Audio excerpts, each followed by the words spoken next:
Open Stage would like to acknowledge the Susquehannock peoples, upon whose unceded land we produce this show. Open Stage commits to the work of dismantling the ongoing legacies of settler colonialism and the exclusions and erasures of many indigenous peoples that continue today. At Open Stage, we also believe that Black Lives Matter, and you should too. That belief starts with acknowledging plainly how the systems we depend on often operate as if they don't. We at Open Stage proudly stand united with Black people and communities of color during this movement of unrest and uprising. This show is brought to you by Open Stage, a professional theater company. Check out Open Stage's complete list of shows, all of which are offered completely free this season at openstagehbg.com.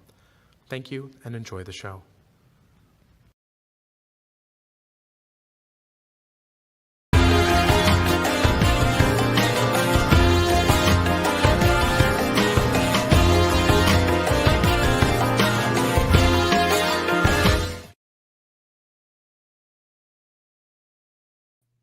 Welcome. We are back. Welcome to the Harrisburg Black NewsBeat. I'm your host, Dr. Kimeka Campbell.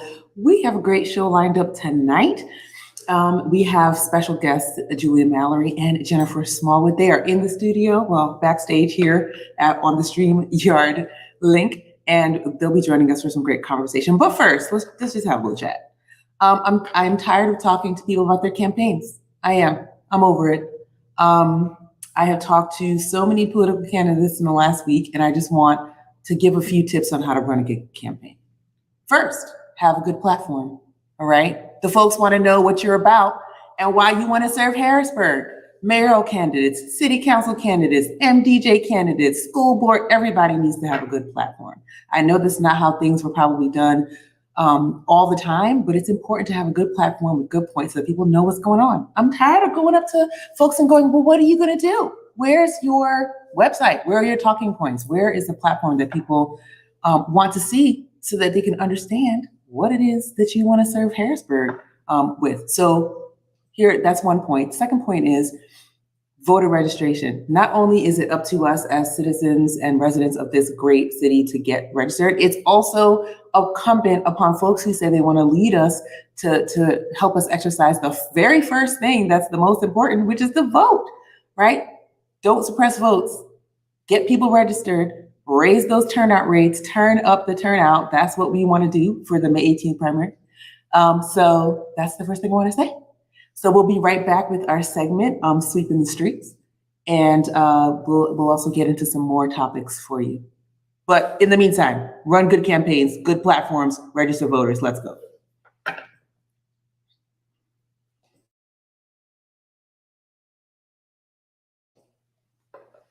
Whew. Well, it has been a very interesting last couple of weeks. I tell you what, the Who's Running for Office page has been lighting up with all of the different candidates and different folks that we have. So far, nothing has changed in the mayoral race. We are waiting on one challenge, which we will talk about soon. But we're waiting on one challenge to the mayoral race. But for the most part, all of our candidates have stayed the same. We still have 5 Democrats and 1 Republican running for mayor. Moving on to our city council, we still have 13 people for 4 seats. It is rumored that there may be some challengers after the May 18th, but we don't know about that yet. We're dealing with what we have for now. So 13 people for 4 seats. That's still a lot of people. But I will say this, I have been very impressed with the candidates and how, especially the city council candidates, and how they have been sticking to their talking points, having amazing platforms, really being innovative in this time of coronavirus pandemic in reaching voters. I just want to say I commend most of our city council folks for doing that, and good luck in your bid. We also don't want to forget we have 2 MDJ positions open. One of the candidates for MDJ is here tonight to talk to us. And the magisterial district judge positions are actually district focused and not a citywide vote. So just remember that when you're looking at those seats, they're district focused and not citywide votes. So those 2 seats can only be voted on by those 2 voting districts for the magistrate district judges. That's 12-1-04 and 12-2-04 and 12-2-05. So just remember that when you are thinking about who you're going to vote for, just remember that not everyone's going to see those MDJ seats, only the folks that live in those districts. We still have a ton of judge of elections seats that are up. Almost all of them are up. Inspectors of elections, there's 2 majority and minority inspectors of elections. Those positions are super important.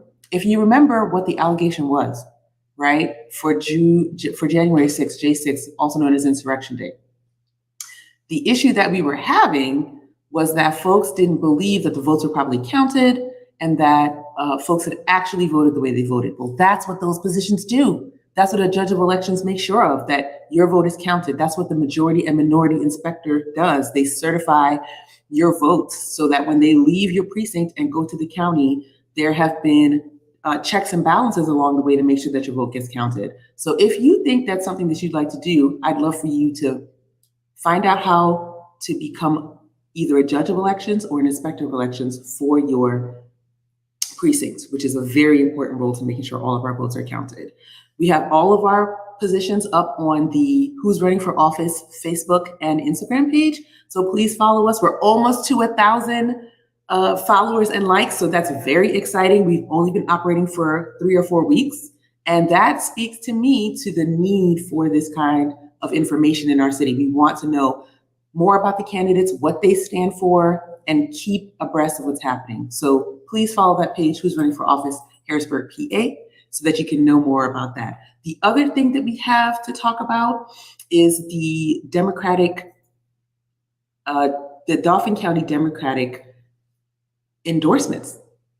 Very interesting, the list of folks that got endorsed. There's been some talk about how those endorsements work. Well, a slate of committee persons actually vote on all those endorsements, and you have to get 60% of the vote in order for you to actually advance to get that endorsement. And that endorsement comes with some perks, especially support perks from the Dauphin County Democratic Committee. We haven't heard from the Republican committee who endorsed what yet, but I'm sure we'll hear that soon. We do have a couple of candidates, particularly for the city on the Republican side, that we can hopefully hear about those endorsements soon. But as we know, a lot of the voters in Harrisburg, they are Democratic voters, so there's a big interest in who got endorsed for the Democratic County, the Dauphin County Democratic Committee. Now, if you want to become a committee person, go to the Dauphin County Democratic Committee webpage, and you'll be able to download the application, fill out the intent form, and turn it in, because those positions are also elected as well. But if they do not get filled, the Democratic County Committee the Dauphin County Committee does appoint them. So go ahead, get involved. There's a plethora of ways to get involved. This with your civic engagement in Harrisburg. I've named a couple: judge of elections, inspector of elections, the Dauphin County Democratic nominations, the Republican Dauphin County committee as well. So if you want to be a committee person, you can be one on either side. All right. So next we're going to go talk about our candidate forum recaps. So over the last couple of weeks, we've seen a lot of candidate forums have popped up. We've had Carl Singleton's show. We've had Otto Hours. Otto is holding his own talks so that voters can get to know him, bringing in some of his folks to kind of talk about what his ideas are for the city. We've had folks on The Voice. We've also had meet and greets in the city. One of the organizations that held a meet and greet was the Allison Hill Neighborhood Association in conjunction with Wild Heart Ministries. They held a meet and greet where many of the candidates, particularly the ones for city council and mayor, got to address the city. So that has been I would say, kind of recapping those. And I don't think the whole thing was taped. I just saw different people's speeches at the Wild Heart Ministries / Allison Hill Neighborhood Association event. And I thought most of them were very powerful. I love to see people interacting with the residents of the city. So I thought that was awesome. And last and definitely not least, Shubin It Real podcast had its 7th pre-episode on Sunday night, and the mayor was there. And I will let you watch the video if we can get the link to that in the chat. It was a very interesting time. Many things were discussed. There was even a bit of a reckoning with the Hurston Manor incident of 2020. So we were, I think, to be very middle of the road about it. I think the people of Harrisburg got to see the true mayor on Sunday night. And that is what I think at least our friend Shuby's goal was, to make sure that you see the true candidates and see what their intent are for the city. So I was happy to host that at Hurston Manor. I know that Shu will be having more talks with different candidates as the weeks go on. So please look out for that on the Shubin It Real podcast. All right, the next thing we have up on is our city council recap. So since we've met, there have been 2 different city council meetings that you should pay attention to. They happen every Tuesday, except for the 5th Tuesday of the month, if there is a 5th Tuesday. Usually city council would not meet that Tuesday, but the first and third, second and fourth, they alternate to have work sessions and legislative sessions. So this past week was a legislative session where certain resolutions were passed. And over the past couple of weeks, over the last month, there's been a lot of discussion about housing developments. And this is one of the reasons why you should tune in. There is going to be a lot of talk around affordable housing and developing housing and retail spaces in the city. Where does that all happen? That happens at city council. That's where the heartbeat of how things get approved and move forward for this city happens. So you should definitely tune in. Now, one of my biggest concerns with city council is how we participate. So I'm encouraging you right now, you can only call in. I've been lobbying city council to make sure that we can have different ways to sign in or to give comments, whether it be email, to call in ahead and leave a message, or to actively participate during the meeting. So hopefully we'll see some movement on that soon. But as of right now, you'll see there the way that you will be participating is by joining with the link on Zoom for right now, or you can do it on YouTube, or you can catch them. I believe they also stream to the Facebook page, but the comments that count and get read into record are the ones that you call in for right now and speak live. So please call in, please read the upcoming agendas. They're usually posted on Fridays for Mondays. So please read those and get acquainted with what's coming up so that you can speak intelligently about the different purchases the city's making, about housing developments that are coming up, about the affordable housing programs that are going to be coming forth, about the budget. That's where the heart of everything takes place. So really want you to tune into that as a city and tune into that so that you can keep aware of what's going on. Okay. Next up, so we're going to get into some interesting topics. First up, we're going to talk a little bit about Stacey Dash. So what's the issue? So Stacey Dash, our beloved Stacey Dash prior from Clueless, she became a conservative Republican for a number of years. And now she's turning back and she's saying, I want to get rid of that. I don't want to talk about that anymore. That's not who I am. I feel like I've been placed in a box. And why are people treating me this way? You know, I want to be treated again. I want to start dating Black men again. I want to, you know, I want my invitation to the cookout renewed.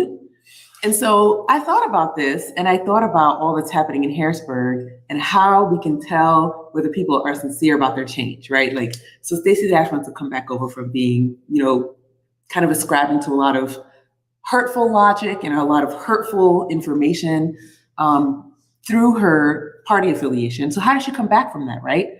And I think one of the things that I was thinking about with Stacey was, you know, you have to show that you really mean the change that you're saying has changed, right? You have to mean it. You have to think about what this means for people who have kind of had to write you off or change their whole idea, not just about you, about different concepts to do with equity and racism and, you know, several other things. And how do those people, hold on, I got something over here. How are people going to now relate to you, you know, being that you espouse such difficult, you know, ideas? And so that to me reminds me of what's happening in Harrisburg, right? We have 2 mayoral candidates who were very recently Republicans, right? Nobody wants to address this.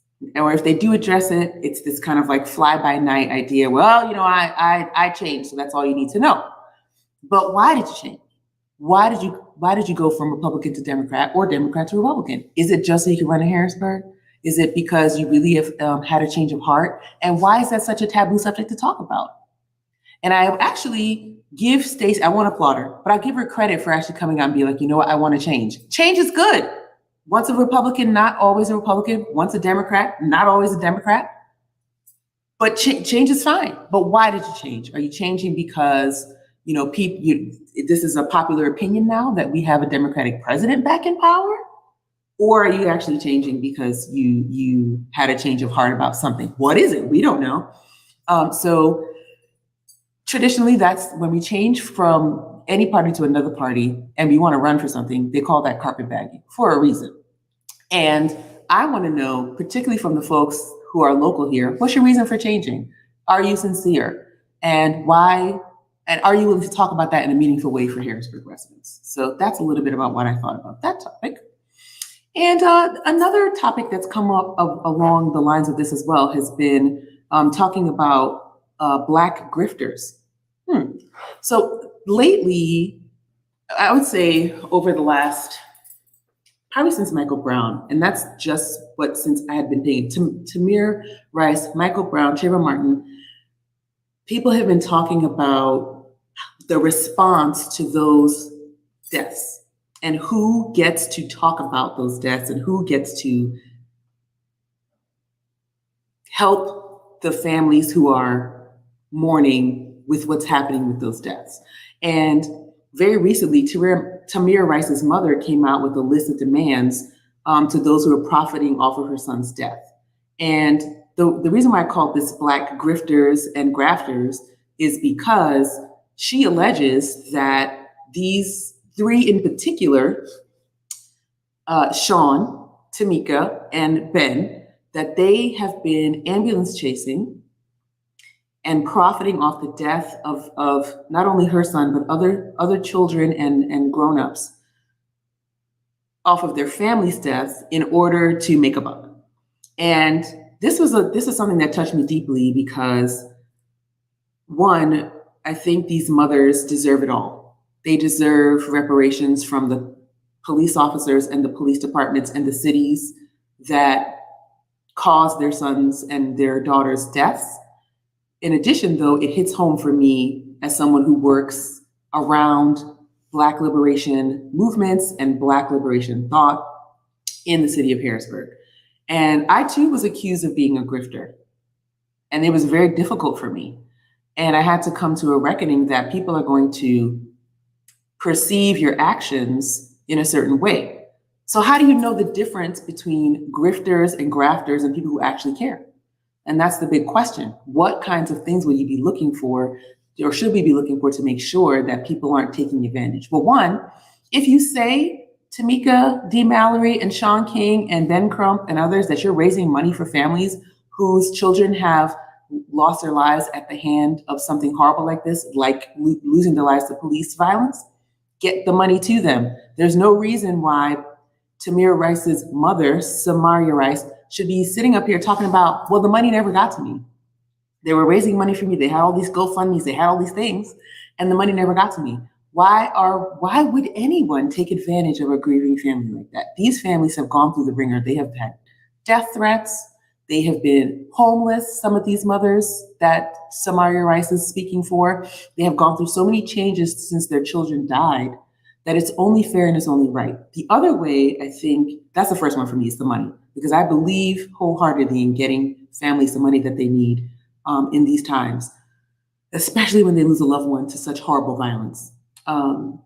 Secondly, the other thing is, who is it for? Is the spotlight for me as the person doing the work, or should the spotlight be on the families? And that's a big question. A lot of folks take that spotlight for themselves, and that's not okay. Not only is it not okay, but it's not helpful to the family.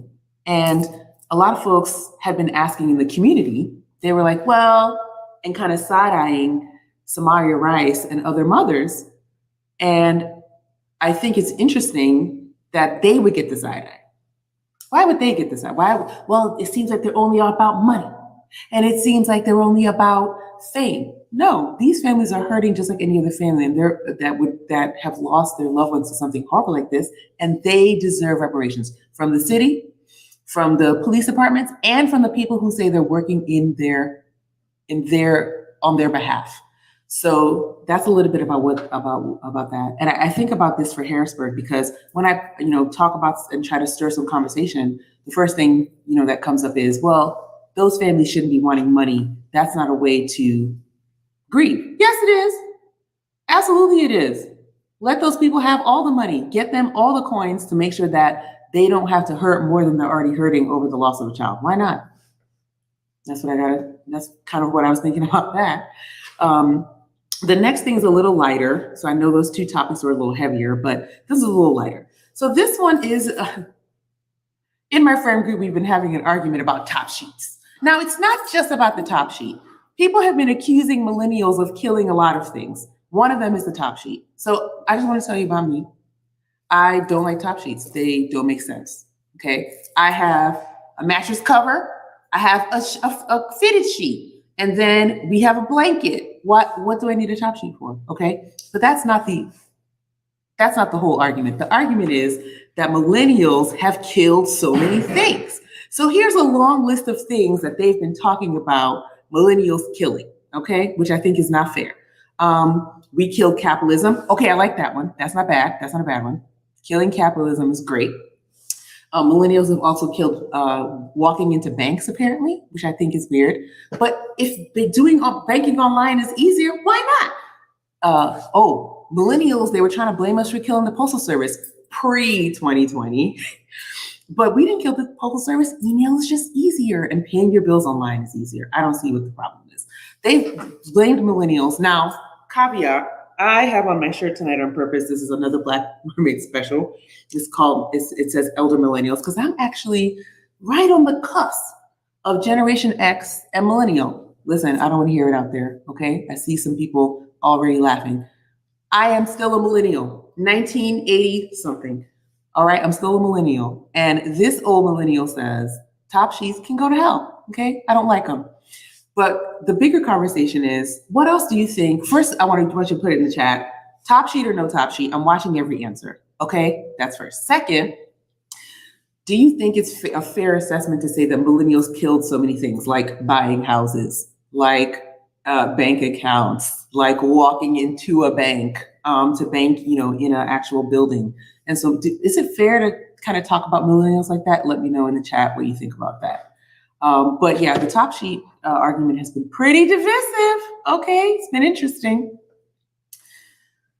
Another heavy topic that has been interesting in the last couple of weeks has been the coronaversary, especially in the United States. So right around March 16th of 2020 was our very first serious dealings with the coronavirus. This is when we started to shut schools down. This is when we started to work from home as a rule.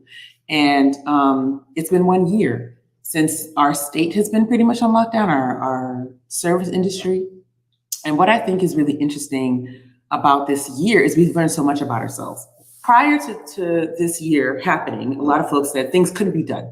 You couldn't have a real work from home programs at certain places. You couldn't have so much virtual interactions without it being a very huge cost on human, social life.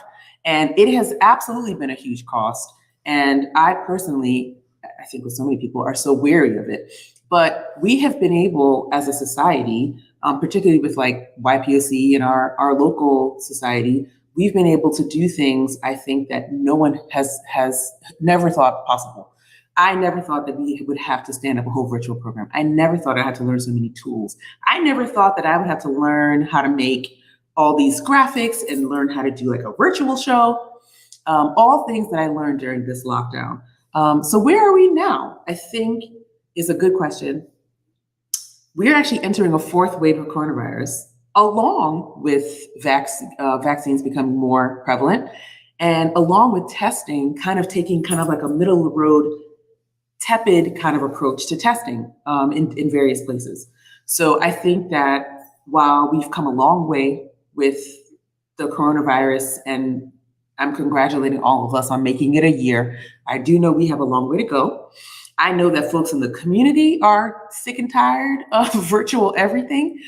One of the things I want to encourage us in, though, is to keep wearing your masks, Get a vaccine if you can, as soon as it's available to all. We know that the current presidential administration has moved up that schedule, hoping that everyone can have their vaccines by at least open up to everyone by May.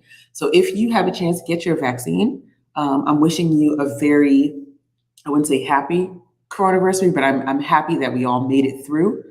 And for those who've passed on, we do a moment of silence. But I know that we are strong and we will make it through 2021 as well, as we all get vaccinated and move on to our new normal and what life looks like now. The next topic that I want to address a little bit is shootings in Harrisburg. So between 2020 and 2021, we have had a very pronounced focus on shootings. Not that shootings have not been happening before, but I think with things being closed and school being closed and people out of work, it has heightened the situation in a way that's making everyone pay attention.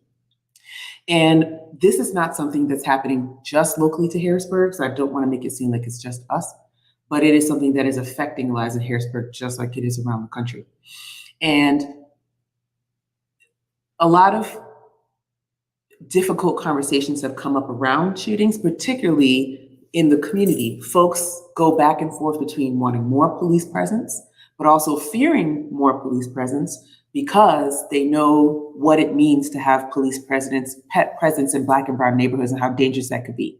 So what is the solution to that? If we do not want, I personally am not advocating for more police. I think we have to have societal fixes that fix things like folks not having jobs, making sure that certain supports for folks' whole lives are in place so that they do not necessarily need to do other things. That doesn't always work, but that's where we can start. And I'm a big advocate for transformative, restorative, and regenerative justice that doesn't focus on the punitive. And the punitive is why a lot of folks end up trying to exact a punishment on another person for how they're treated, right? So when we focus on punitive justice instead of restorative justice, punitive justice instead of transformative justice, right? Transforming the way we understand how to be accountable to each other. When we focus on punitive justice and not regenerative justice, regenerative meaning not just restoring the relationship, right? But regrowing into something new and more beneficial for society. And I'll drop a couple links for that in the chat so that folks can know more about that. But when we don't focus on these things, we do run the risk of perpetuating certain ideas that don't serve all of society. So I'm going to drop a link in the chat for us to learn more about restorative and transformative justice.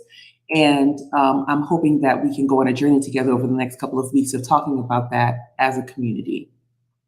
Okay, next up. So this is interesting. So remember in the beginning of the program, I talked about, there being some challenges we have to look out for.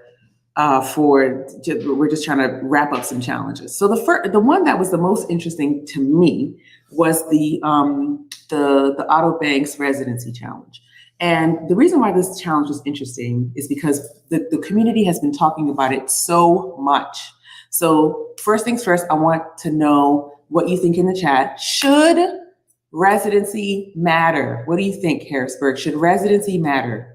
Okay, because that's a big question. A lot of folks have seen this challenge to Otto's residency, Mr. Banks' residency, and they want to know why it matters so much. So here's what I think. I think it matters to the community that we have residency rules in place so that we don't have people who don't have an interest in the community trying to run for these very important seats in the community, right? Let's go to the next graphic there. And one of the things that the lawyer kind of zeroed in on was utility usage. Now, the interesting thing about this utility usage argument, and the long and short of the utility usage is there just wasn't a lot since the August purchase of the Banks home in Harrisburg. But that is not, right, what the current statute says about residency. The current statute of residency says that you should live here and prove that you live here by having an address and changing your driver's license. So, as somebody said in one of the many forums, so now does Otto have to prove that he washes his ass at the 19th Street address? Why should he have to do that? One of his defenses during his case was that he was doing, COVID stopped the renovations on the home, and therefore he needed to kind of like go back and forth between his Waterra address and the Harrisburg address. Okay. The question remains, though, what does that mean for residency? And that's what I want to know. What do I think? I think it's difficult. I think it's difficult to say what the threshold is. If the statute says he changed his driver's license and he has an address here and he voted here, which he did, change his voter registration last September, what is the threshold then for whether you actually stay in the house where you say you live? I don't know, right? I don't know the answer to that. I too have been accused of not living in Harrisburg.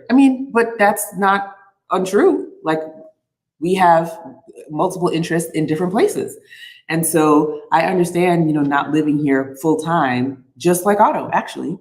So the question, though, is not about whether or not I think it should be about whether or not you lay your head here, but that's not the question as far as the statute is concerned. The statute says, change your driver's license, certify that you live here, and changing residency. And right now, residency is determined by your driver's license.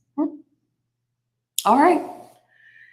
Now, last but definitely not least, let's talk a little bit about movies and melanin. So we on this show, we are very concerned with Black and Brown representations on TV and in media, right? So the last couple of weeks, we've had the very distinct pleasure of viewing some different representations. So today we're going to talk about two interesting ones. Zack Snyder's cut, is that his last name? Zack Snyder's Justice League, ZSJL, and that is the 4-hour cut of Justice League. So let me say something. Before 5 years ago, I know nothing about this stuff, okay? I wasn't concerned about a Justice League, a Marvel, a DC, I didn't care. However, I do have this wonderful husband who has been like, hey babe, let's go to the movies and see all these things. So I have now become a layperson expert, not a really expert, in some of these things. So when I first saw Justice League, I fell asleep. Saw it in the movie theater. It was boring. A lot of good action scenes, but I was not invested. But Zack Snyder's cut of Justice League was amazing. Do you know why? Because there was a Black protagonist who they basically had cut his whole entire story out that added so much beautiful body and life to the movie. And there were so many other things. Joe Morton was in there, Papa Pope. And he was just such a wonderful mixture of like scientist and ethereal that I loved, right? And so there were so many pieces to that I think the 4-hour cut, it just made sense. It just made sense to have it. They should have kept the whole thing or made it into 2 movies. But seeing that Black protagonist come front and center and really make the movie made us kind of think about why, start us questioning, why would you leave that out, right? And there was a lot of conversation around that, but The Root wrote a really good article, which I'll put in the chat as well, about how sometimes, or a lot of times in Hollywood, they will sacrifice Black and Brown talent when they want to do a quick job to get something out and get something out into the world. And that's what happened with this one, right? They sacrificed the excellent scenes with these particularly 2 Black men, and it made the movie, they really made the movie what it was. So if you haven't seen that one yet, go ahead and check that out. It is on, what is it on? HBO, that's right, it's on HBO. And then the second one I'd like to talk about rather quickly is Falcon and the Winter Soldier. That one is on Disney. And that also has strong themes of really kind of exploring Falcon's life, trying to live as a regular Black man in the town where his sister is and trying to buy their home. And I thought it was interesting because the dichotomy that was beautifully placed was Black superhero doing Black superhero things and comes home to try to live his regular old life and was still treated like a Black man, denied alone, not able to kind of realize his superhero-ness in his regular life. So if you haven't seen Falcon and Winter Soldier, the first episode's up. You should definitely check that out. It's on Disney Plus. All right. So that's a little bit about movies and melanin, and we'll talk more about it as the time goes by. Okay, and I think I said last but not least, but definitely last but not least this time, I just want to tell you always about what YPOC has coming up, Young Professionals of Color Greater Harrisburg. Of course, one of my first loves. We have a plethora of events every month. This month we will have, this Thursday we're going to have happy hour, which is tomorrow. We had board games and brunch this Saturday. Shout out to Kendra. It was amazing. We will also have book club is the second Thursdays. We have Minecraft Mondays every Monday. We have the Harrisburg Comprehensive Plan Working Group chat every Sunday. So there's so many things. Am I forgetting anything? I don't think so. I said for the YPOC ones, yeah. So please check out our YPOC events and make sure that you hit us up. We're here to create community for the Black and Brown Professional Collective. And looking for adaptive classroom. And what was it? Adaptive classroom volunteers. Yes, and we're looking for adopted classroom volunteers. We have an excellent program for adopted classroom. We're switching it up. We previously in previous years went into the classroom. We're going to be doing a community classroom piece coming up. So we need volunteers. If you're interested in volunteering with us, we're going to put our website in the chat and our email in the chat. Please hit us up to help us with our new community classroom, Harrisburg Community Classrooms Project for Adopted Classroom. All right. Let's go into our first commercial. We'll actually be going into our community engagement segment with our first guest, but first we'll have a short commercial.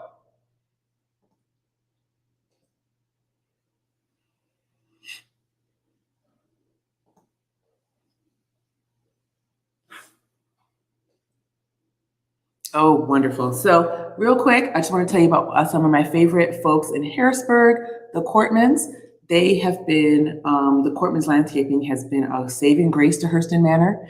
They have come out twice a year since we got the community space at 315 South Front Street, and they have always did an amazing job with our beautiful courtyard and the front of our house. So please check out Courtman's Landscaping for all of your landscaping needs. They do removal, they do all kinds of things. They do trash removal, tree removals.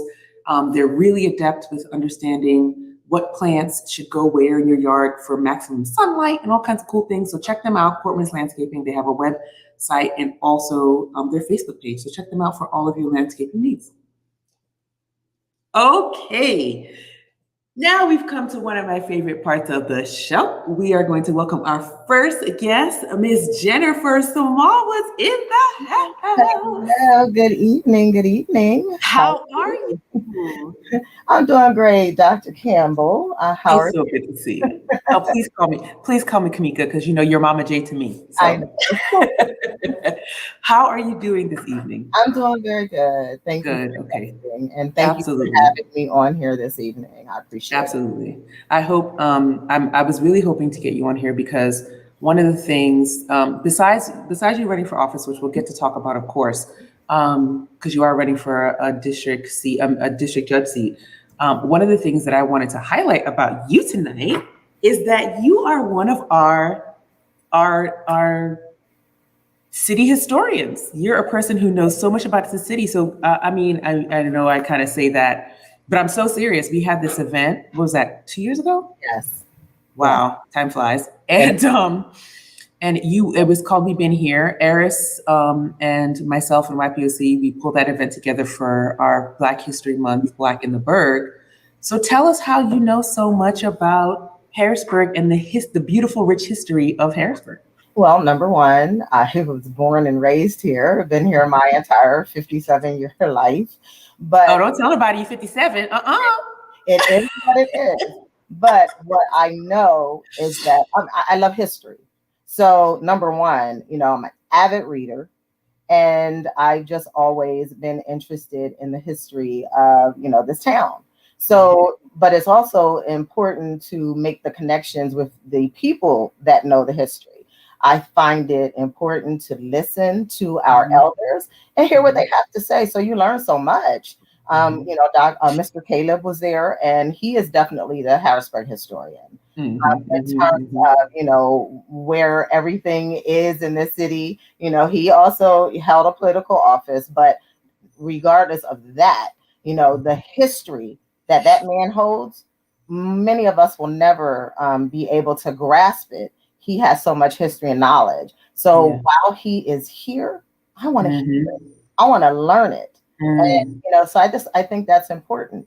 And imparting that information, when we talk about history, knowing how things were so that you don't make those mistakes again politically, culturally here in Harrisburg. I think that's very important. Imparting that information to your children so that they know what has happened so that we don't see it occurring again. That's history. Absolutely. What is one of your, what I want to ask here is, what is one of the most interesting historical facts about Harrisburg that you kind of stands out to you that you like to share when people talk about Harrisburg history?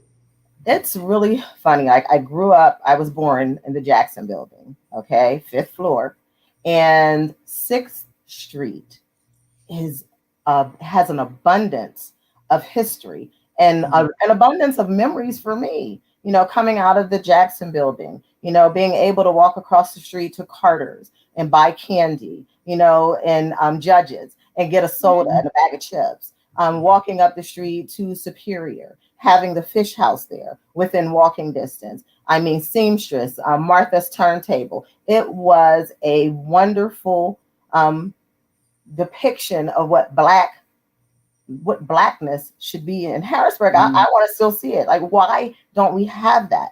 And that's what I grew up with. So that's the historical context that I know, that I saw, that I lived.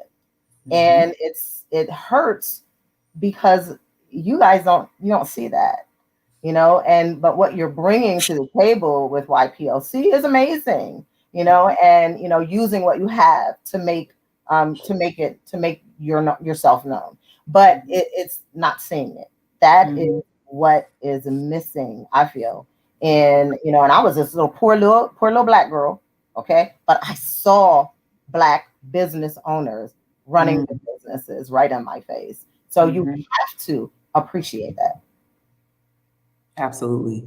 I often hear about, that 6th Street corridor being our own very own Harrisburg, Black Wall Street kind of thing. And I see the pictures. I remember when learning that, I went looking for those pictures and I was just like in awe at just how different it is to now.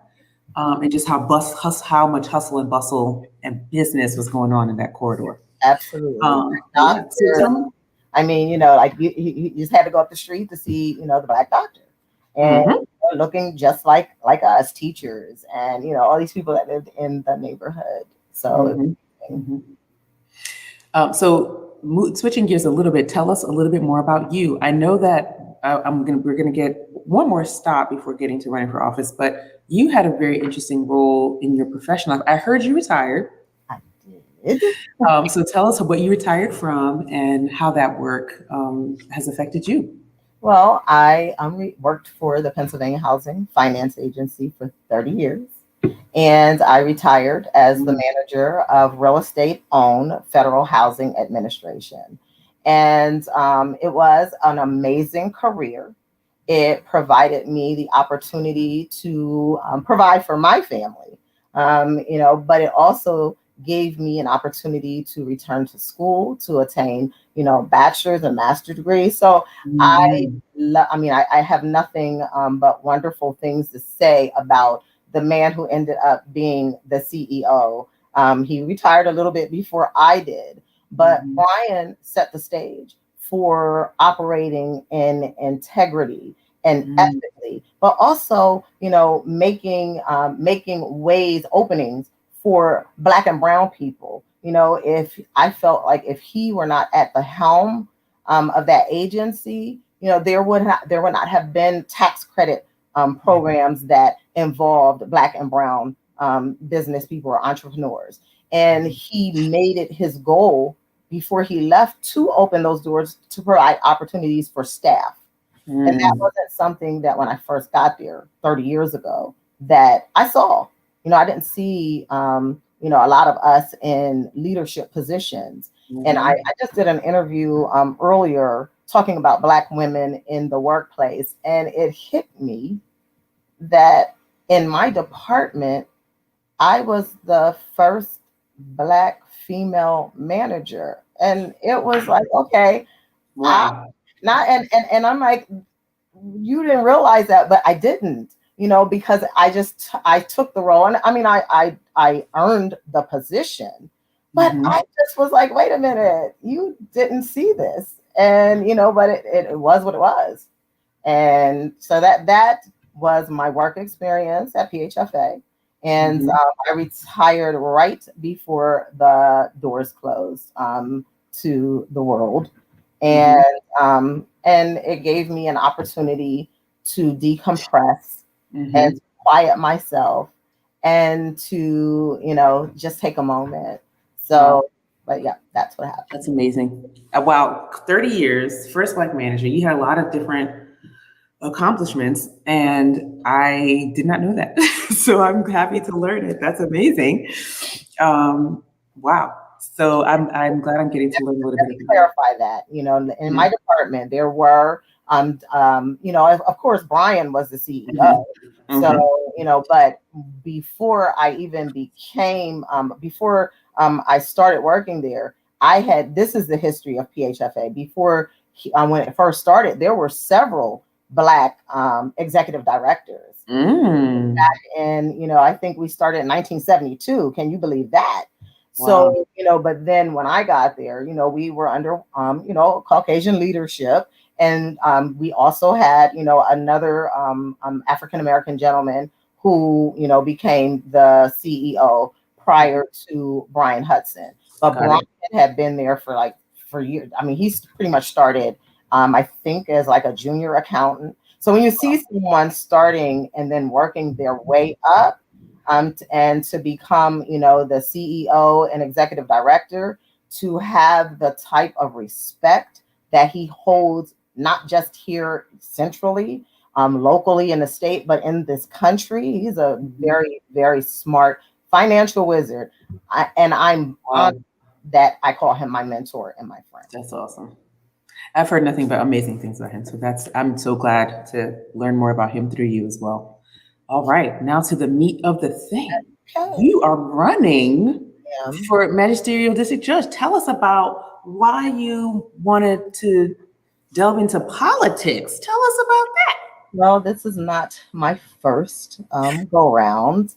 I was blessed enough to be voted to hold the position of Board of School Director for the Harrisburg School District twice. And first of all, let's just say, my family, we have a servant spirit. That is what we do. We give, we're there, we're accessible. That's just something that we want to do because we feel that we're led to do it. We're supposed to do that. But I was asked to sit on the Board of Control for the last 6 months that it was in existence before its sunset.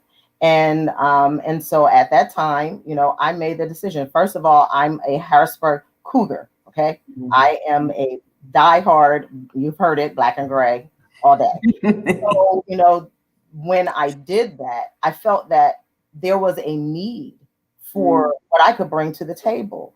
Honesty, integrity, actually being a reader, but it was a fractured time for everyone that was involved with the district at that time. Yes. So, just to get voted to serve as the Board of School Directors, but then within a small time frame, the president had to resign because she took a job elsewhere. But she set the stage for what I felt a leader should be. She was trying to bring us together to work together.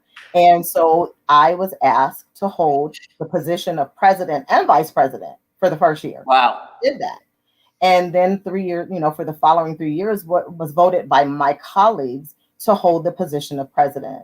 Wow. And I was, I feel as though, that gives me another aspect that I bring to the table, being able to act in leadership, but also knowing how to bring people together. Even if you don't agree, there are ways that we must work together, working across the board. At the time, I had 2 Republican colleagues, and we ended up working together, and I had their support. So that was how I was able to become an elected official here in Harrisburg. Wow. So you decided that you wanted to risk it all to come into a judgeship. Tell us about that. So from school board to judge, tell us about that. Well, if anyone knows me from high school, my intention was to go to law school. That was something that I talked about my entire life, that I wanted to go to law school, but life happened. So, I just always had an interest in the law. So the closest that I got to it while I was in my work career was going back to obtain my master in human resource management. That definitely, and I was able to use that degree, in the work that I was already doing.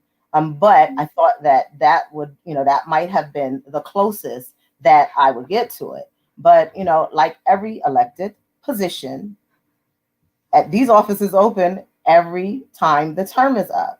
So if you meet the qualifications, you can run for those positions. And so, I feel as though for that seat that you need, integrity, ethics, honesty, leadership, character. I have those traits. I've shown this city those traits. I've shown, the work that I put in. You also need to be able to, interpret and implement policies, procedures, laws. I've done that for 30 years.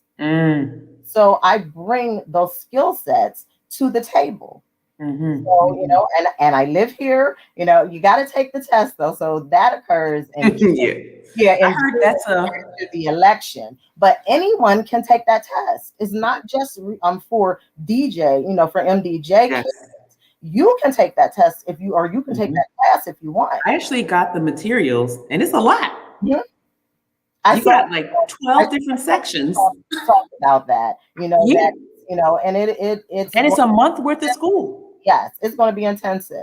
They actually changed it. I think it was going to be, in person, but now it's online. So that makes it a little bit more. Oh, that's great. Yeah. That's excellent. Well, I am so glad it's 9:30, so we're gonna we don't want to keep people up all night, but it is so interesting to talk to you.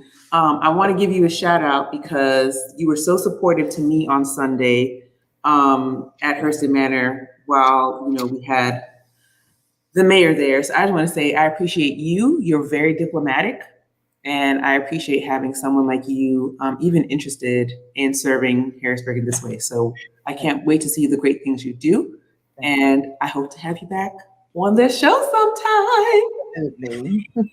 It's so good to chat with you. I hope everyone enjoyed learning more about Mama J, aka Jennifer Smallwood, and I'll see you soon. Right? Absolutely.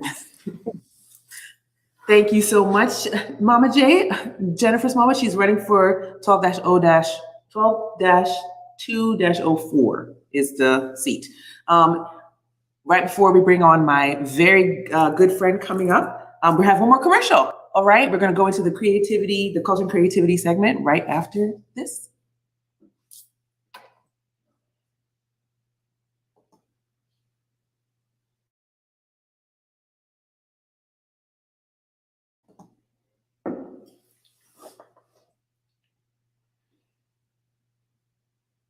I think this is a great segment of kind of a way into culture and creativity because I wanted to tell you about a good friend of mine.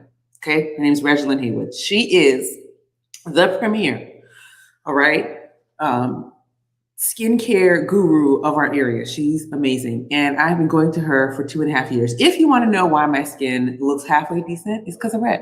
All right, I had a facial from her. I was one of her clients at the expo. So I got to get up on the table and get a facial, and it's actually lasted that long. Reminds me, I got a book. She has so many different services. She has microderm abrasion. She has beautiful facial packages, everything.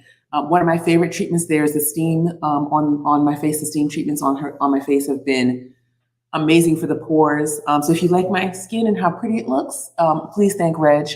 She is an amazing resource. She recently survived 8 months of the pandemic, right? You know how all these businesses had to close, especially her business. She's right up close and personal with people. So she's been safe. She has survived. She is thriving.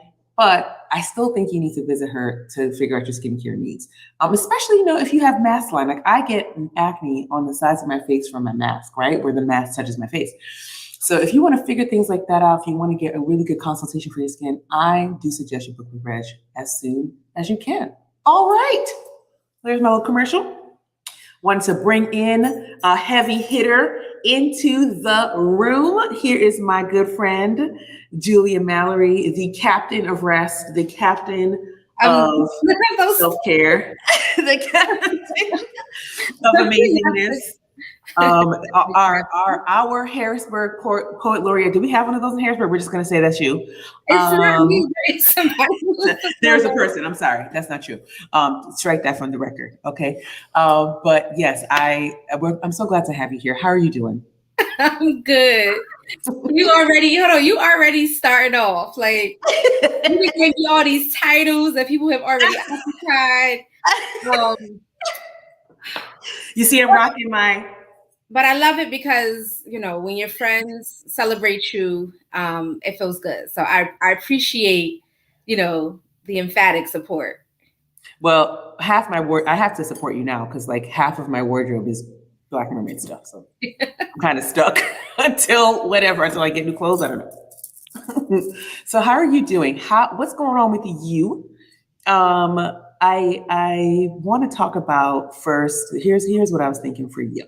Okay. I want you to tell us about how you came into this rest and capes into pillows and this kind of radical self-care model. Can you tell us a little bit about that? Sure. So I started Capes into Pillows was just an idea. I was meeting with a few Black women creatives over the summer of 2018.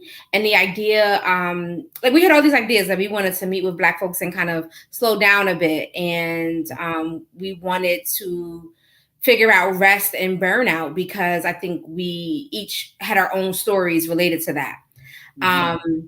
Didn't really have a whole lot of ideas around what it looked like, just Black folks gathering and having these conversations. And then, I also in 2018 is also the same year that I published a book about meditation, a children's book about meditation. So one of my poetic friends, she made a post on Instagram about having serious surgery and the type of surgery that you need to sit still from. And she was having a really hard time, which a lot of us, how it is when we're used to going.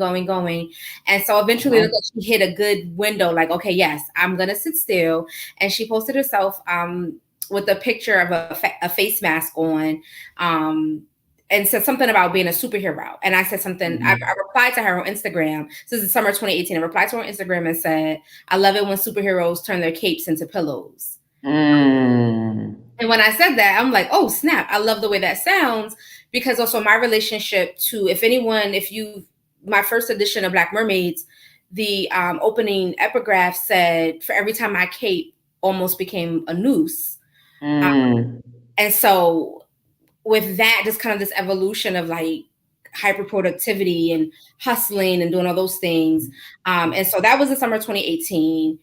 Started trying to think of what that looked like. And then I came across later that year, the winter of 2018, came across the Nap Ministry and, really intrigued by the work that Trisha Hersey is doing with the Nap Ministry around rest, but also I come to self-care from the way that Audre Lorde talks about it, saying that caring for myself is not a self-indulgence, but basically an act of political warfare. And so a lot of times when people talk about self-care now, it's like, oh, it's so capitalized and it's become codified and all that. And I'm like, I get it. But I think for me, because my framework is different, I'm coming at it from this very Black feminist perspective. I'm looking at it completely different. And also, the Lord wrote those words while she was battling metastatic breast cancer. So wow. So that's kind of how I came to this. And I'm still figuring out the rest thing, still figuring out, because I think it's easy for us to tell each other to rest, but knowing that there's so much that tires up our time so that we can't rest. And so that's why I hold, compassionate space doing Cape Sense and Pillow, so we can really come together and interrogate that. Absolutely. You have done a couple of different radical rest sessions for YPOC. I think we've had 2 Capes and Pillows, and this last time you called it what was it on Wednesday? It was called the one that we just did like a Sunday ago. Same name, I believe, but I was trying to particularly hone in on Black women who are doing community and organizing work, because I think that I mean, you know how it is. Like Black women are like, even, and I always say this, I tell people this, I never wanted to be a strong Black woman. Like, it's not an identity that I want, nothing that I ever really cared about, but it wasn't really hard for me to see quickly. Like, even when you don't want to be a strong Black woman, like society already, it's like there's already that place for you. Right. And so I say that to say that this past session, I know that there's so many Black women that are doing, so much caretaking, especially in this pandemic, when we know that mostly essential workers, I think it's like 1 in 5 or 1 in 8 Black folks have jobs that can't be done from home. And so we also know we have this wage gap. So it's all those things that I'm trying to interrogate. But I came across an article from, it was in New York Times. It was about a Black woman economist. And she wanted to study, she is studying, she's originally from Chambersburg, but she is studying the value of the labor that Black women put into community organizing and activism work. Because, we're in a society that values what you can measure. And so I wanted to have this particular session also just because I see y'all online all the time talking about how tired and exhausted y'all are and how y'all are and all this. And I'm like, because my lifestyle is a little bit differently, I experienced, I think, my first bout of real burnout in 2015. I'm sorry, 2016. I experienced my first real bout of burnout in 2016. And so I knew that at that point, what I was doing was not sustainable. So I'm trying to come together with other folks and figure it out. But in particular, wanted to give Black women that space to come and just really talk about what it looks like to let some of the stuff go, or to call in support, or that's what I was trying to do the last one we had. That's awesome. And you also did one during Black in the Berg as well. That I thought was really well received. I mean, people just raved about it. No, I really enjoyed that one, because also I think we're always talking about the world that we don't want to have, but then we always have to we got to build the world we want to see. And what does it look like for us to really do collective caretaking? And what does it look like for more of us to do more so that we can like make sure that not the same few people are doing it all? I don't know. We came together out loud and figure out like, okay, what does it look like? And then again, people always share their rest stories, like our generational ideas, passed down from our lineage, right? Our people who have their ideas about rest, our ancestors who could not rest, right? And I hate to even make it sound like it's something that's so off, like 39,000 years ago or something, or even 400 years ago, right? We're talking about Black folks now, right? We're talking about like people now trying to make up the wage gap by working 2 and 3 jobs. Like Black people didn't just wake up one day and say, hey, I want to hustle. Is that when today is actually equal pay day for women, but that's the average of what all women earn in respect to what white men earn on the dollar. And so Black women's equal pay day actually isn't until August, right? When we take into account the 64 cents. So it's roughly, I think, what is that, like 18 months that it takes Black women to earn what a white man earns in a year. Wow. Every time I think about that, I will say for you, really concentrating on and like illuminating rest has been helpful for me. I'll tell you one change I've made because of that. I sleep in on Saturdays and stay in the bed now. I didn't used to do that before. So I stay in my bed on Saturdays and like hang out there and try to like actually sleep. Sarah still gets on me because I don't actually sleep sometimes, but I've been getting better. And sleep and I'm sleeping in not because I just I'm definitely not trying to act like, oh gosh, I've got the rest thing figured out, because also as a creator, the wave of inspiration hits me, I'm going to work on the things that would keep me up at night anyway. Like it would be hard for me to just like be like, oh, I'm not going to work on this thing when the wave of inspiration comes. But I definitely know it's amazing. It's crazy to me because me and my daughter joke about it all the time. I'm like, the way that I used to exist in the world, all the things I used to do, all the places I used to go. And this is like even working through that before pandemic, but now really being able to see it and be like, oh my gosh, like the amount of time that I can reclaim now is just, it's incredible. And I know, again, everybody's not having the same pandemic experience. So I'm not trying to just browbeat people about rest. But I love having capes into pillows because I think we also come together and really talk about a lot of the shame and the guilt that we have about not coming to everyone's rescue. Absolutely. I thank you for sharing a little bit about that. I very much appreciate capes and pillows and all of the work you do around resting, and the Stop Shrinking series has been amazing.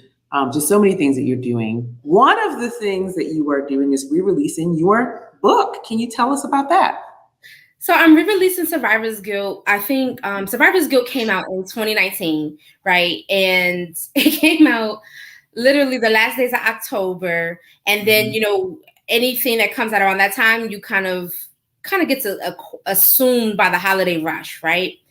But there was no way that I knew that when that book came in October 2019 about my my experience as a child loss survivor, but also about collective Black grief as well, that we would be that we would in a few months be knee deep in a pandemic, a global pandemic. And so I didn't really do any promotion around the book or whatever. And I'm always still trying to think of the way to most handle grief in a way that is thoughtful, that's considerate.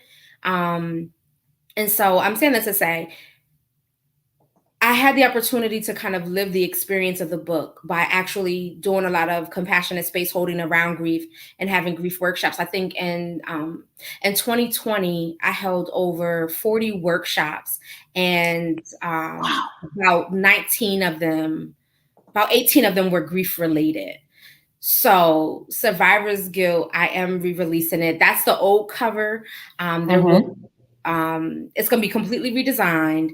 I'm not touching the original content because I feel like it's important for me to have that archive of survivorship, like to be like this points to a specific point in time. But I am adding like 4 additional new essays.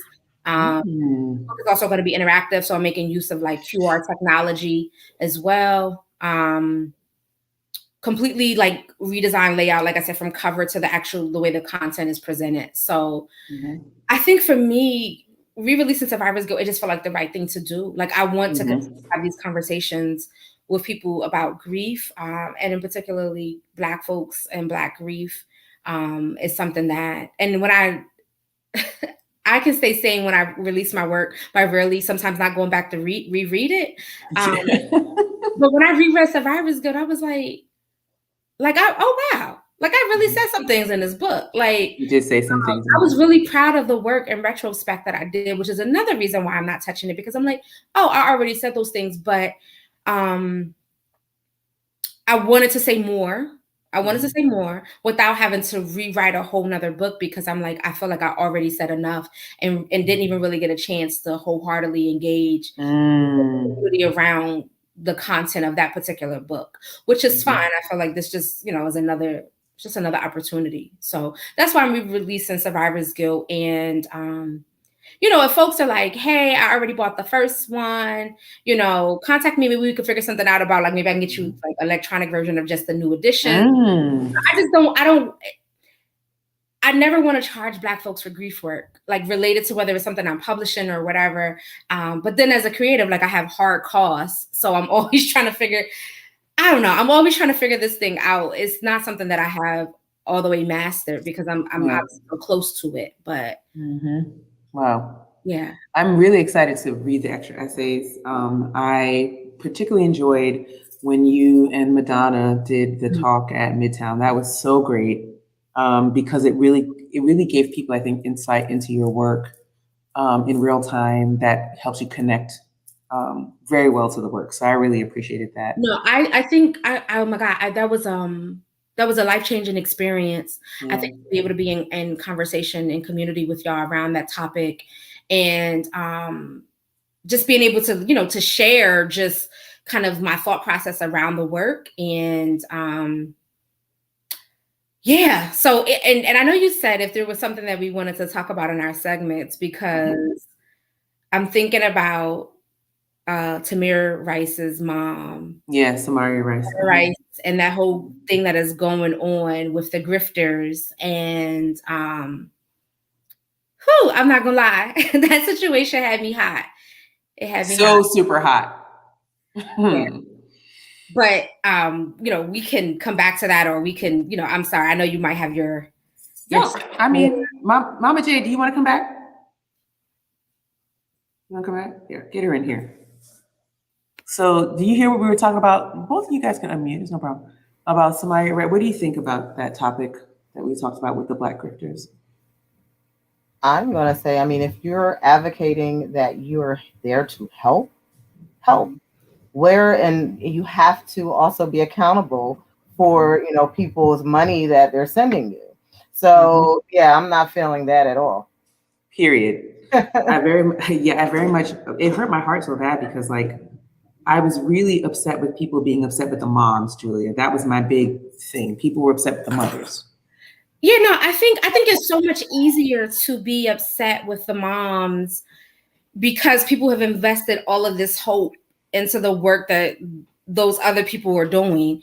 And so I think the part that I was most off-put about was the article that he wrote in response to her demands. And I think him penning this article talking about some understanding Samaria Rice's grief, right? And he's saying all the right things, like, oh, this is my face.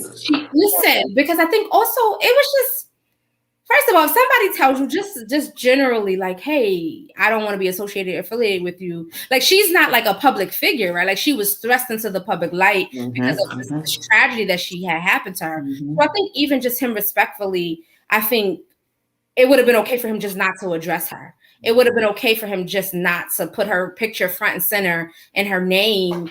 To me, that just felt very disrespectful. But I think even when you get into the content of what he's saying, when he's saying that, oh, you know, it's American racism and all those other stuff that has backed her into a corner. He just basically makes her grief sound like she's just having nothing more than an extended temper tantrum.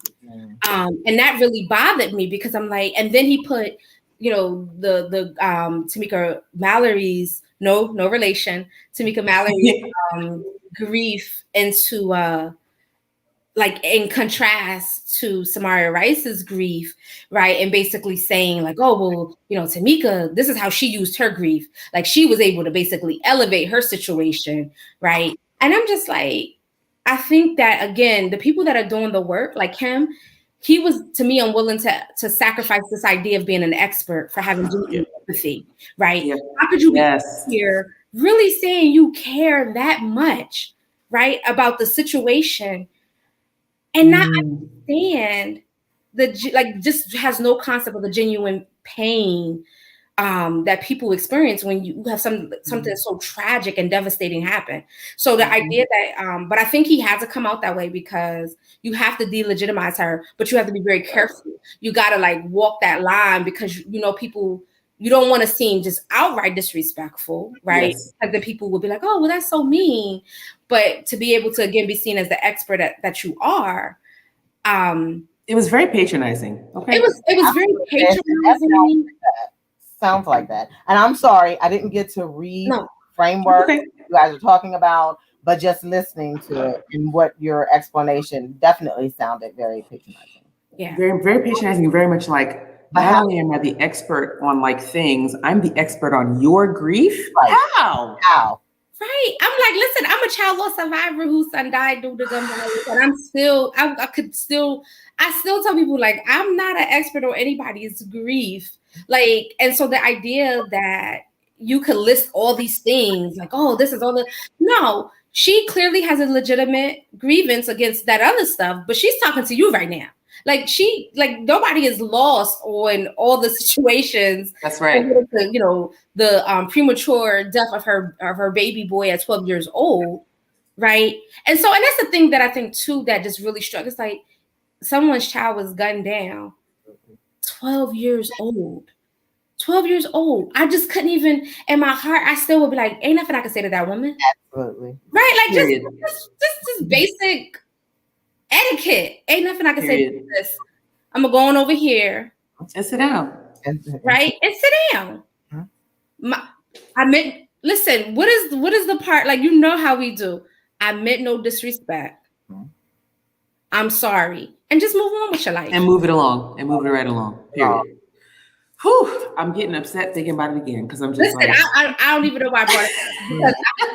I wouldn't have brought it up if you had mentioned it, because you talking about somebody angry about it. Yeah. Like, come on now. Yeah. And I think that also, yeah, I think we probably need much more time for the much more time to talk about this. Yeah.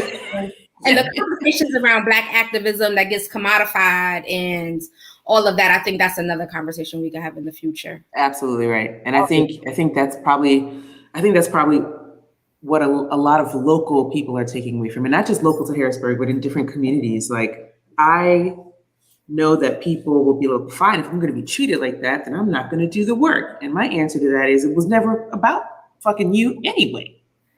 But also, it's really peculiar because it's like they're literally those people do not come into a community that has not been organizing, right? Like, that's the whole thing. You only can be great because the folks were already on the ground. Already walked into a situation. Absolutely. It kind of reminds me, I think probably the most known example, like if we take kind of the Montgomery bus boycotts and we have a Dr. King, right?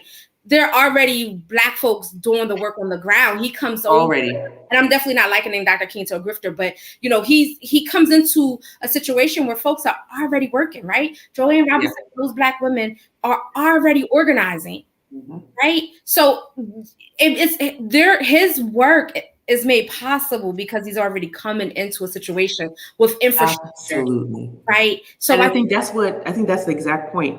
You know the grifters and grafters from the people who are doing the work by the way that they approach who is already organizing on the ground. And this has been a long-standing critique of Black Lives Matter movements in cities across the country for a decade. They've definitely been like, y'all come here and y'all fuck all our shit up, and then you expect us to be thankful. And all they're saying now is, no, we're not doing that anymore. We're not having you come in and try to run the show, leave with the money, and then not get called out anymore. Because what do we do as Black and brown folks? We go, well, we can't critique them in public, right? Like what she did was critique a Black person in public when we love to say things like, we can't talk in mixed company. That's our favorite thing to say.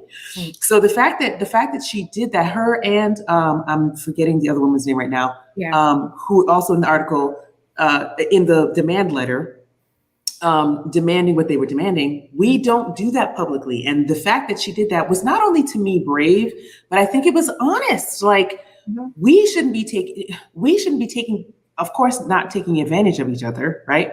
But also, if that happens, we should call it out so that people don't keep taking advantage of the grieving. We don't even have a word for that. A child loss survivor, right? We don't even have a word for when somebody loses their child. Right. And so not taking advantage of that is paramount. And the fact that we don't call it out is something that I think she has brought to the forefront of the conversation. We need to call out the grifters and the grafters. Why would you not hold anyone accountable for their actions? That's the bottom line. I don't care what color you are. I mean, you must be held accountable for what you're doing. And if you're doing good work, then you get kudos. But if you're not, then you need to be called to the table. You do. Right. And I think at the end of the day, it comes down to, because I'm thinking about like even like Mike Brown Sr. out in Ferguson recently, they said, well, where is the money? Because I think we have to remember like Black Lives Matter, like how this global network, right, raised last year, they took in $90 million. 90 million. Right. And so I think this idea that people are not going to be like, how does that impact us when we're the community from which you launch? I think it's let me not judge people's understanding, but to me, it seems like an unreasonable expectation. I agree. It feels like an unreasonable expectation. And I think regardless of whether people agree with Samaria Rice or not, I think one, why are we so invested in having darlings? Like they are never above the people whose behalf they're working on. And then I think also just a respectful engagement of recognizing who you even doing this work for. Right. I think that's the part, like sometimes just the genuine empathy, the genuine patience. Like Dan says, I know you're not feeling me, but like, can we talk? Like, I mean, and maybe you don't want to hear from me, but I think just this part of like, oh, I'm just going just act like it's not a thing. Just gonna act like it's not a thing because I'm not gonna get called out. The activists on the ground are saying too, and I get it. Like everybody's gonna have their own, perspective. And Kimeka, I know you said people have accused you of being a grifter, but I think like please don't put yourself in. But and the reason why I say that is because I had you know the situation. Yeah. But it hurts so bad because you feel like your heart and your soul is in the thing, and then people perceive you a certain way. But it's also a real thing. Like it's actually happening to. Right. And so you don't want to discredit the fact that that's happening, to be like, well, not how dare you question me? I think I should be questioned on those things. Absolutely. I'll have an answer. Because I believe in that accountability for real. But at the same time, like I believe in it and I think it's okay to ask me anything. And my organization, all of that, right? Us as YPOC. But how do we break out of that mold of we can't publicly call out other Black people as Black people, right? Like, I think it's important. It's an important conversation to have at some point. I don't know if we can have it tonight because it's 10 o'clock, but, but how do we get to this place where we don't feel bad calling out Black folks because we feel like white folks are going to treat them worse than us, than we would treat the other person in the call out. So that's how it. But when you operate in truth and openness, then when you ask the questions, you can answer the questions. So I just don't like hearing that, you can't call or hold someone accountable because, it's going to look bad to the outsiders. No, that I don't believe in that. Yeah, I just saw a tweet tonight that said, "Oh, Black folks, I really wish we would get comfortable with having to have those uncomfortable conversations, right, intracommunally." And I think that, this idea that I think we exist under the white gaze. It just is what it is, right? It is what it is. Yep. That this is where it gets complicated, especially depending on the level of work that Black folks are doing, because a lot of times it's not like Black folks just exist in all Black spaces. Like a lot of times y'all also are in, these integrated spaces doing this type of organizing as well. And beholden to white folks, financial support and all of that, these institutions. I don't just say solely white folks, but institutions that are typically white-led, white vision.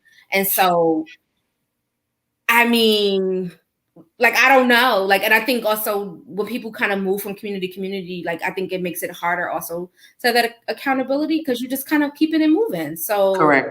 That is another hallmark of that. And that is actually a more contemporary kind of idea of organizing, even though like you were describing, folks like Martin Luther King absolutely travel from city to city doing something like that. Even Dr. King, I think, again, just I'm thinking again, if we just, this is where I think our command of history is so important. Because Yeah. I think there's a difference. Like when we understand, like, oh, this is how it looked. Like, you know, I'm thinking of Dr. King, and he didn't go to Memphis and tell the sanitation workers to do anything. The sanitation workers were already organizing. And right? people were calling for him to come to their cities. Because I think and it's the idea. They do need visibility sometimes. It just depends. And I know even probably in Memphis, there was Black folks who probably were like, we don't need exactly. Right. You come on over here to do what? This is our city. Right. So I do think I think if we, I hate even like the call. I mean, I guess it is, you know what? It is a call out, because I know we gotten fancy with the language, like, oh, it's not a call out, it's a call in. Whatever. Like you call somebody out, you're like, I need you to address the situation. I've called out the behavior.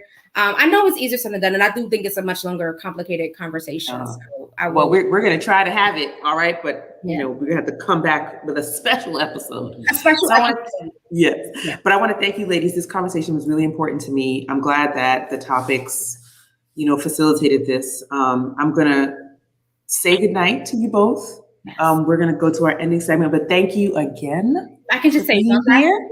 If folks are watching Survivor's Guild, the online book release is going to be on April 11th, which is April 11th, which is my father's would have been my father's birthday, and then also the date that we got the verdict in the first mistrial. And the trial related to Julian. So I would love for folks to be able to attend and come through. I promise it's not going to be like a sad affair. So thank you, Dr. Kimeka Campbell, for this. Absolutely. And, thank you. It's my pleasure. Thank you, Julia. I'll see you soon. Bye. Bye. Wow. I feel full. I'm not going to lie to you. I feel like I just had a 5-course meal. Okay. How do you guys feel? Good? All right, everybody's tired back here. So we're gonna wrap this up. I have just a couple more things to say to you. We are ending on we're in our last little thoughts here. So first and foremost, ask Dr. K. I got a couple of questions. I want to save them for when we get a couple more that we can have a full segment. Please send your questions, anything you want to ask me, to Ask Dr. K at Kimeka.org. Can you put that up there? And that is something that I think will be very helpful, just to kind of get some community. They'll be confidential and anonymous. I will not be telling who, unless you want me to. But if you have questions that we can ask the community and talk about in the chat, I feel like that'd be excellent. So please send your questions to Ask Dr. K at Kimeka.org, and we'll get those, get talking about certain community hot topics. And I'm adding a little section called Go to Hell. Who am I sending to hell this week? Because I'm sending someone to hell this week, okay? Let's go on to the next slide. I'm sending this Action Jackson superhero Negro to jail, to hell this week. This man has been preaching to Black women about how queen-like they are and how they need to do this and how that's why your man, you know, that you deserve a king and you should have, you know, higher self-esteem and all this nonsense. And then guess what he did? Cheated on his wife, okay? Got called out on all these shows across the people's internets, okay? On Breonna Taylor's internets. And you can go to hell, sir. You know why you can go to hell? Because y'all Black grifters, oh, he's one of them. All right, the grift is real with him. Guess what he did after he apologized? Went on to talk about, oh, this is me and my wife, you know, we already dealt with this. Let me show you how we healed in my new book. Sir, please stop, okay? Like, please go to hell. This man has been capitalizing on Black women for years, and he's young. He's not even 30. What relationships advice do you have, huh? Anyway, he can go to hell. Derek Jackson, Action Jackson, go to hell. And that concludes our show. I'm glad you guys got to sit through this amazing night with us. I'm so thankful. We're completing our 3rd episode. Be kind to yourself, encourage yourself, speak good things over yourself. And I'll see you in 2 weeks. Bye, everybody.